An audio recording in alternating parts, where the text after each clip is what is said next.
Hey guys, welcome on this YouTube channel. I'm Usha Yadav. आज हम बात करने वाले हैं polymerase chain reaction. Polymerase chain reaction एक बहुत ही यूजफुल टेक्निक है जो आज के प्रेजेंट टाइम में हम मॉलिक्यूलर बायोलॉजी में या जेनेटिक्स में इसको बहुत ज़्यादा यूज़ करते हैं। उसके पर्पस भी है। आज हम लोग पॉलीमरेज चेन रिएक्शन की प्रोसीजर, उसके बेनिफिट, उसके एडवांटेजेस और उसकी एप्लीकेशन क्या-क्या है, किस तरीके से हम उसे परफॉर्म कर सकते हैं, उन सभी बातों को डिस्कस करने वाले हैं। आई होप कि ये लेसन आपके लिए यूजफुल होगा और आपको इससे कुछ बेटर वे में पीसीआर को समझने में हेल्प होगी। So let's get started our today's lesson. Polymerase chain reaction को डिस्कवर करने वाले साइंटिस्ट का नाम था कैरी मुलिस। आप सभी ने सुना होगा। 1983 में कैरी मुलिस ने पॉलीमरेज चेन रिएक्शन को डिस्कवर किया और उन्होंने अपने स्पीच के अंदर ये बताया पॉलीमरेज चेन रिएक्शन के बारे में कि पॉलीमरेज चेन रिएक्शन वर्क कैसे करता है। उन्होंने कहा कि जेनेटिक मटेरियल का सिंपल एक सिंगल मॉलिक्यूल यूज करके हम लोग पीसीआर की हेल्प से 100 बिलियन सिमिलर मॉलिक्यूल को विद इन आफ्टरनून तक ही हम लोग यहाँ पर जनरेट कर सकते हैं। इतना पावरफुल है हमारा पॉलीमरेज चेन रिएक्शन। 1983 में जब कैरी मुलिस ने पीसीआर को डिस्कवर किया, कैरी मुलिस ने पीसीआर जब जनरेट किया तो उन्होंने ये बताया कि हम लोग सिंपल एक डीएनए के मॉलिक्यूल, उसके जीन, उसके एक सेगमेंट को यूज करके उसकी 100 बिलियन सिमिलर कॉपीज बना सकते हैं, वो भी एक शॉर्ट पीरियड ऑफ टाइम में। ठीक है। यही एक हमारा पीसीआर है जो एक मैजिक की तरह काम करता है। किस तरीके से मैजिक होता है, किस तरीके से पीसीआर काम करती है, वो हम लोग समझेंगे। ठीक है, कि कैसे हम लोग जेनेटिक मटेरियल का एक छोटा सा सेगमेंट यूज करके उसकी बिलियंस ऑफ कॉपीज को बना सकते हैं और क्या हमारी इसके सरप्लस होंगे, क्या हमें इसके एडवांटेज मिलने वाले हैं, वो हम समझेंगे। बेसिकली अगर मैं सुपरफिशियल वे में पीसीआर का थोड़ा सा आपको बताऊं तो आप सभी ने पढ़ा होगा कि पीसीआर पॉलीमरेज चेन रिएक्शन इसका फुल फॉर्म होता है, राइट। हम इस नाम से ही थोड़ा सा इसको समझने की कोशिश करते हैं कि ये नाम हमें क्या बता रहा है इस पर्टिकुलर रिएक्शन के बारे में या इस पर्टिकुलर जो भी हमारा साइकिल चलने वाला है उसके बारे में। पॉलीमरेज, पॉलीमरेज समझ रहे हो आप। हम लोग किसी भी चीज को पॉलीमर बोलते हैं। पॉलीमर हम कब बोलते हैं? जब बहुत सारी मोनोमर सेगमेंट यूनिट से जुड़ के वो चीज हमारी बनी हुई। ठीक है, ये मोनोमर सेगमेंट यूनिट अगर आपकी सिमिलर है तो हम उसे बोल देते हैं कि बहुत सारी सिमिलर मोनोमर यूनिट से हमारा पॉलीमर बना है। डिसिमिलर से भी समटाइम हमारे पॉलीमर बन जाते हैं। ठीक है, इन पॉलीमर के ऊपर जो एंजाइम काम करता है उसे हमने कह दिया कि वो हमारा पॉलीमरेज एंजाइम है।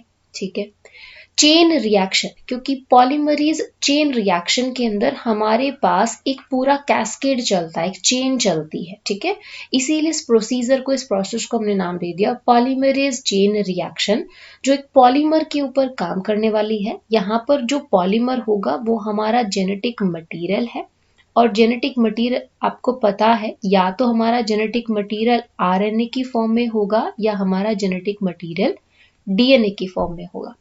डीएनए या आरएनए के पॉलीमर के ऊपर काम करता है पॉलीमरेज चेन रिएक्शन, जहां पर रिएक्शन एक चेन की फॉर्म में, एक साइकिल की फॉर्म में काम करती है।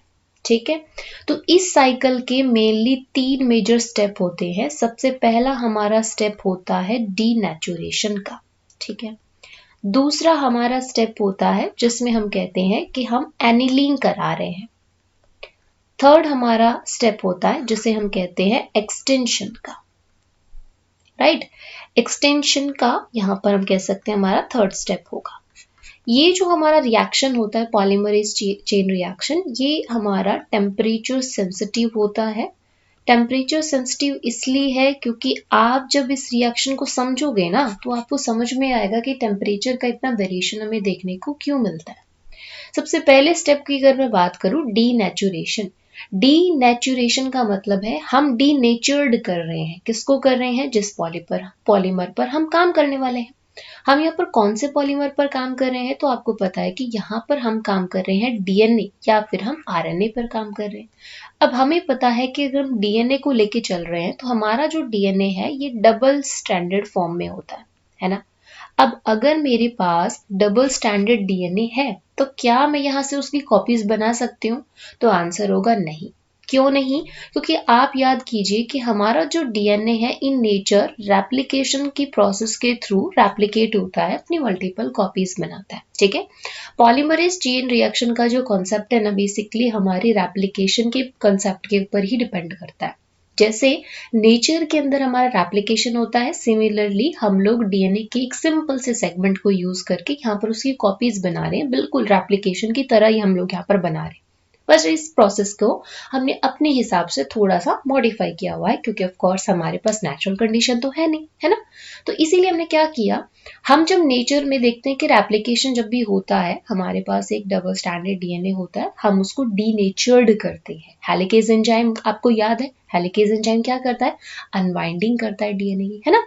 तो वैसे ही हमारे पास हमें क्या करना है, पहले उस डीएनए को सिंगल स्ट्रैंड में कन्वर्ट करना पड़ेगा, क्योंकि जब तक वो सिंगल स्ट्रैंड नहीं बनेगा हम उसकी कॉपीज नहीं बना सकते ना। क्योंकि आपको पता है कि हमारा जो डीएनए है उसका एक कोडिंग स्ट्रैंड होता है, एक नॉन कोडिंग होता है, एक सेंस स्ट्रैंड है, एक नॉन सेंस स्ट्रैंड है, एक टेम्पलेट स्ट्रैंड होता है और एक कॉम्प्लीमेंट्री स्ट्रैंड होता है। तो हमें टेम्पलेट भी तो मिलेगा, तभी ना हम उसका कॉम्प्लीमेंट्री बना पाएंगे, राइट। तो इसीलिए हमारा सबसे पहला स्टेप होता है डीनेचुरेशन। पर अगर हम नेचुरल कंडीशन की बात करें तो हमारे पास रेप्लिकेशन जैसी प्रोसेस है और एक हेलिकेज जैसा एंजाइम है सेल के पास जो काम करता है। लेकिन हमारी हमारी जो पीसीआर रिएक्शन होती है उसके अंदर हमारे पास कोई हेलिकेज एंजाइम तो है नहीं। तो ऐसी कंडीशन में हम एक हाई टेम्परेचर दे देते हैं, और आपको पता है हाई टेम्परेचर क्या करता है, आपके पॉलीमर को डीनेचर्ड कर देता है। जब वो डीनेचर्ड हो जाता है मतलब उसका जो नेचुरल कॉन्फ़िगरेशन था, जो स्टेबल कॉन्फ़िगरेशन था, वो उसको लूज आउट कर लेता है और वो एक ऐसी स्टेट को अटेन कर लेता है जिसमें वो अनस्टेबल हो जाता है, यानी कि हाईली रिएक्टिव हो जाता है, ठीक है। तो हमारा डीएनए डबल स्टैंडर्ड फॉर्म में है और ये जैसे ही डीनेचर्ड होगा, डीनेचर्ड कब, हम जब हम इसे एक हाई टेम्परेचर देंगे। हमने पॉलीमरेज चेन रिएक्शन में सिंपली क्या किया, हम 95 डिग्री सेल्सियस का यहाँ पे इसको टेम्परेचर देते हैं ताकि हमारा डबल स्टैंडर्ड डीएनए डीनेचर्ड हो जाए। क्योंकि डीनेचर्ड नहीं होगा तो हमारा रेप्लिकेशन जैसी प्रोसेस यानी कि उसकी मल्टीपल कॉपीज हम बना नहीं पाएंगे, है ना। तो इसीलिए हमारा फर्स्ट स्टेप हो जाता है डीनेचुरेशन। सेकेंड स्टेप एनिलिंग के अंदर हम लोग अगेन अपने टेम्परेचर को लोवर्ड कर देते हैं। टेम्परेचर को लोवर्ड किया हमने कितना, 54 डिग्री सेल्सियस के आसपास। क्या करता है एनिलिंग के अंदर, हमारे पास जो सिंगल स्टैंडर्ड डीएनए आते हैं ना उन पर प्राइमर की बाइंडिंग होती है। और आपको याद रखना यहाँ पर जो प्राइमर होता है ना ये आरएनए प्राइमर होता है, ठीक है। ये हमारा आरएनए प्राइमर होता है। अगर हम नेचुरल कंडीशन की बात कर रहे हैं तो ये प्राइमर हमेशा कहाँ बाइंड करेगा, 3 प्राइम टू 5 प्राइम स्ट्रैंड पर ही बाइंड करेगा, ठीक है। और हमारी पीसीआर के अंदर हमारे पास 2 स्ट्रैंड होते हैं, तो ऑफ कोर्स यहाँ पर 2 ही हमारे पास प्राइमर होते हैं, एक रिवर्स प्राइमर होता है, एक फॉरवर्ड प्राइमर होता है। तो एनिलिंग के स्टेप के अंदर हम 54 डिग्री सेल्सियस टेम्परेचर रखते हैं ताकि प्राइमर की हमारे स्ट्रैंड से बाइंडिंग हो सके, ठीक है। थर्ड हमारे पास स्टेप होता है एक्सटेंशन। एक्सटेंशन का नाम बता रहा है कि यहाँ पर हमारी कॉपीज बनने वाली है, डीएनए एक्सटेंड होने वाला है। तो यहाँ पर हम लोग एक टेम्परेचर का रेंज रखते हैं 72 डिग्री सेल्सियस का। अब थोड़े से कॉमन सेंस वाली बात भी है, इसमें कुछ भी रट्टाफिकेशन वाली चीज नहीं होती। कॉमन सेंस क्या है, हमें डीनेचर्ड करना था तो हमने हाई टेम्परेचर दिया। क्यों? अगर मान लीजिए मैंने 95 डिग्री सेल्सियस टेम्परेचर से कम टेम्परेचर दिया, ठीक है, मान लीजिए मैंने 72 डिग्री सेल्सियस टेम्परेचर ही रखा, तो क्या होगा, मेरा जो प्राइमर है, सॉरी मेरा जो डबल स्टैंडर्ड डीएनए है उसकी प्रॉपर तरीके से डीनेचुरेशन नहीं हो पाएगी। वो डीनेचुरेशन अगर नहीं होगा तो डेफिनेटली मेरे पास जो मेरा स्ट्रैंड है उसका प्रॉपर अनबाइंडिंग नहीं होगा। अनबाइंडिंग नहीं होगा तो आगे उसका एनिलिंग एक्सटेंशन तो हो ही नहीं पाएगा। इसीलिए हमें 95 डिग्री सेल्सियस तक का टेम्परेचर रखना पड़ता है। अब क्वेश्चन ये भी आ सकता है कि हम 95 डिग्री सेल्सियस से ज़्यादा क्यों नहीं रख सकते। तो भैया अगर 95 डिग्री सेल्सियस से ज़्यादा टेम्परेचर मैंने दे दिया ना तो मेरा जो सिंगल स्ट्रैंड है ना, ये सिंगल स्ट्रैंड में क्या होने लग जाएगा, इसकी स्टेज जो इसका जो स्ट्रक्चर है वो बिल्कुल ही डिसरप्ट हो जाएगा और फिर हमारा डीएनए फर्दर रेप्लिकेशन के लिए काम मतलब सॉरी उसकी कॉपीज बनाने के लिए काम नहीं आएगा, क्योंकि उसकी जो जेनेटिक इंफॉर्मेशन है वही लूज आउट होने लग जाती है, ठीक है। पूरा स्ट्रक्चर ही इसका डिसरप्ट हो जाता है। इसीलिए ये टेम्परेचर हमारा देना ज़रूरी है। फिर एनेलिंग के अंदर भी 54 डिग्री सेल्सियस इसीलिए ज़रूरी होता है क्योंकि अगर 54 डिग्री सेल्सियस नहीं देंगे तो प्राइमर की बाइंडिंग वहाँ पर नहीं हो पाएगी, प्रॉपरली बाइंड नहीं करेगा, और प्रॉपर बाइंड नहीं करेगा तो आगे हमारी कॉपीज तो बिल्कुल ही नहीं बन पाई, है ना। तो ये था मेरा एक, जो हम कह सकते हैं पीसीआर का एक आउटलाइन, ठीक है। तो अगर हम पीसीआर को डिफाइन करें तो हम कैसे कह सकते हैं, what is PCR. So PCR एक ऐसा जेनेटिक टेक्निक होता है जो बेसिकली हम लोग इन विट्रो में परफॉर्म करते हैं, which allow the enzymatic synthesis of large quantities of a targeted region of DNA। हमारे पास कोई डीएनए का टारगेटेड रीजन होता है, ठीक है। मान लीजिए मेरे पास मेरा जो डीएनए है ना, इस डीएनए के अंदर एक सेगमेंट ऐसा है जो कोई डिजीज कॉज कर रहा है, राइट। और मुझे देखना है कि इस जीन का कितना इम्पैक्ट हो रहा है या कितना ये किस एक्सटेंट तक अपना इन्फ्लुएंस शो कर रहा है, इसका इंटरफेरेंस कितना है, ठीक है। तो ऐसी कंडीशन में इस सेगमेंट को मैं अलग करके उसको पीसीआर परफॉर्म करूंगी जिससे मुझे उसके मल्टीपल कॉपीज मिल जाए। तो पीसीआर बेसिकली एक ऐसा मैकेनिज्म होता है जो एंजाइमेटिक मैनर में काम करता है, मतलब बहुत सारे यहाँ पर एंजाइम्स हैं जो काम करते हैं, ठीक है।